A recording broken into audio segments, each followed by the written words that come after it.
Fòrum L'Espitllera. Fòrum L'Espitllera som un grup d'homes i dones de la comarca de la Segarra, que fa ja un any que ens hem començat a reunir, que hem començat a treballar per prendre partit, per opinar, com a fòrum d'opinió i de debat al voltant de tot allò que preocupa a la Segarra. Nosaltres, els membres del fòrum, no formem ni un partit polític, ni formem un sindicat, ni som una corporació amb cap interès econòmic, ni som un grup de paisatgisme, ni som tampoc un sindicat agrícola. Senzillament som un grup de gent amb la nostra vida professional de forma independent, de diferents sectors de l'economia, diferents sectors de diferents pobles de la Segarra, i el nostre únic nexe d'unió, o el nexe d'unió principal, és l'estimació per la comarca.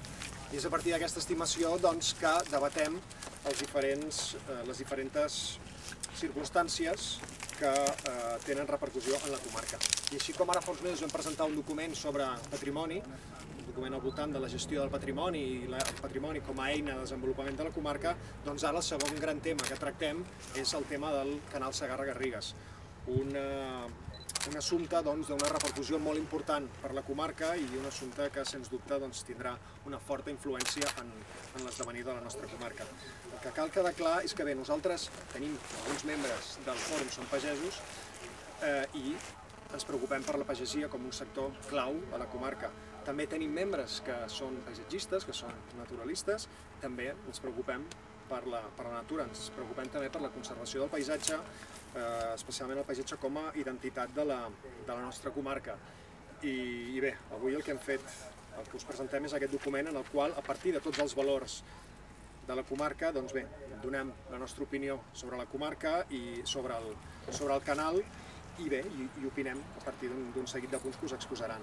La intervenció serà, en primer lloc, bé, farem la lectura d'aquest manifest, després us el repartirem a tots, farem la lectura del document, millor potser dir-li document que manifest, farem la lectura d'aquest document amb els companys del fòrum que han vingut aquí, el Ramon Savall i el Xavier Tous us llegiran el document extens, i després el Ramon Ganyet us llegirà una petita recensió amb els 4 punts més importants, les 4 conclusions fonamentals d'aquest document. Bona tarda. El canal Segarra-Garrigues és una obra molt important per la Segarra, tot i que no afecta directament tots els municipis de la comarca i, malgrat la seva influència, no comporti tampoc una solució miraculosa a la situació dels seus pobles i especialment a la situació de la seva pagesia. En els darrers anys, només la Segarra urbana ha augmentat en persones com en superfície. En canvi, la Segarra rural ha patit una gran davallada demogràfica, les persones que treballen al camp són cada vegada més grans i els agricultors joves no encaren avui per avui els seus projectes professionals amb expectatives de futur engrescadores. Tot i això, el futur del territori té molt a veure amb el canal, ja que es poden definir canvis en l'estructura productiva agrària que alhora poden repercutir en els nuclis urbans propers. D'altra banda, no podem deixar de lamentar, en la posada en marxa d'aquesta infraestructura cabdal, la manca de participació i divulgació entre la pagesia, entitats ecologistes i la població en general, així com els mecanismes de constrenyiment empleats que han centrat la seva afectació sobre propietaris a títol particular en comptes de repartir-se equitativament al llarg del territori.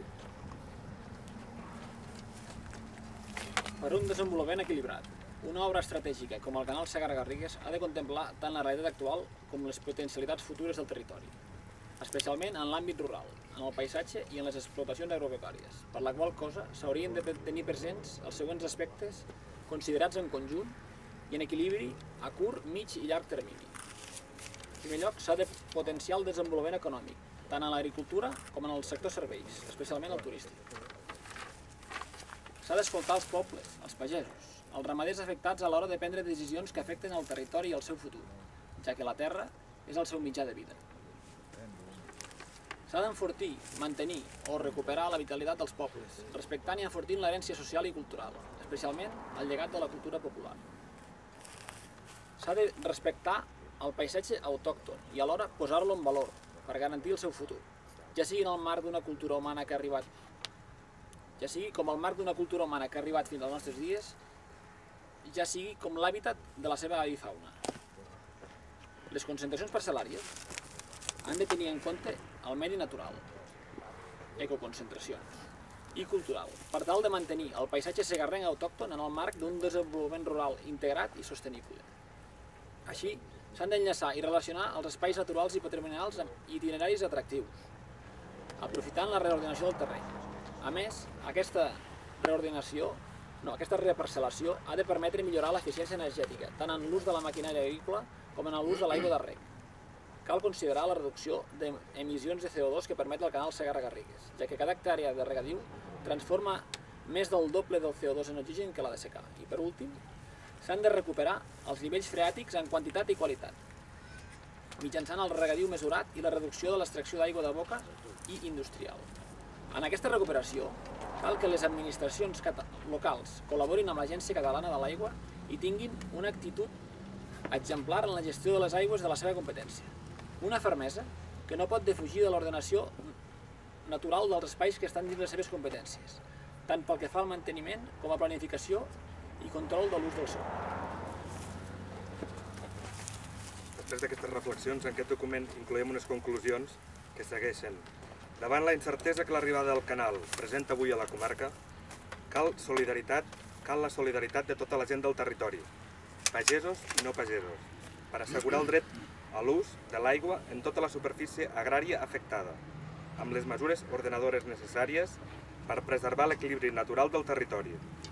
Cal tenir ben present en tot moment que és el conjunt de la ciutadania el que es veurà beneficiat o perjudicat amb el canal. En relació amb la conservació de les aus estepàries i el litigi obert amb la Unió Europea, les administracions locals i nacionals haurien de demanar les accions polítiques i legals necessàries per tal que s'incorporin al procediment les finques de conreu dels secans que no són afectades pel canal, ja que la Segarra només regarà 10.000 de les 70.000 hectàrees projectades. A més, caldria proposar espais específics de nidificació i cria tant en el procés de concentració de la superfície, que pot ser regada, com en la resta de secans de la comarca, i que els experts consultats estimen que seria suficient entre el 3 i el 5% del territori amb una gestió de qualitat. Cal una visió de conjunt amb dos espais, regadiu i secà, una gestió adequada de l'ús del sòl que faciliti l'accés a tot el territori de la resta de la societat, per la qual cosa cal potenciar la xarxa de camins tradicionals. En definitiva, creiem que la Segarra ha d'afrontar el canal Segarra-Garrigues com un repte d'abast per convertir-lo en una oportunitat de millora econòmica i de posada en valor del territori, del seu paisatge, amb la seva avifauna, però també de l'autoestima dels seus habitants. Aquest esforç conjunt farà possible mantenir i demostrar la vigència d'un dels principals llegats d'aquells pagesos segarrencs que ens han precedit. Com tots sabeu, diu fer de les pedres pans. Ara tot seguit el Ramon Ganyet llegirà o sintetitzarà les conclusions. El document, doncs, cal resumir-lo, o es pot resumir-lo amb les següents propostes. Davant la incertesa que l'arribada del canal Segarra-Garrigues presenta avui a la Segarra, 1. Cal assegurar el dret a l'ús de l'aigua en tota la superfície agrària afectada, amb les mesures ordenadores necessàries per preservar l'equilibri natural del territori. 2. Cal que les concentracions parcel·làries de les àrees regables del canal Segarra-Garrigues tinguin en compte el medi natural, les ecoconcentracions i cultural, ampliant l'abast de la planificació dels espais de secà veïns, la qual cosa permetria mantenir el paisatge segarrenc autòcton en el marc d'un desenvolupament rural integrat i sostenible. 3. Cal una gestió adequada de l'ús del sòl que faciliti l'accés a tot el territori de la resta de la societat, per la qual cosa s'ha de potenciar la xarxa de camins tradicionals. 4. En relació amb la conservació de les aus estepàries i el litigi obert amb la Unió Europea, les administracions locals i nacionals haurien de menar les accions polítiques i legals necessàries per tal que s'incorporin al procediment les finques de conreu dels secans que no són afectades pel canal Segarra-Garrigues.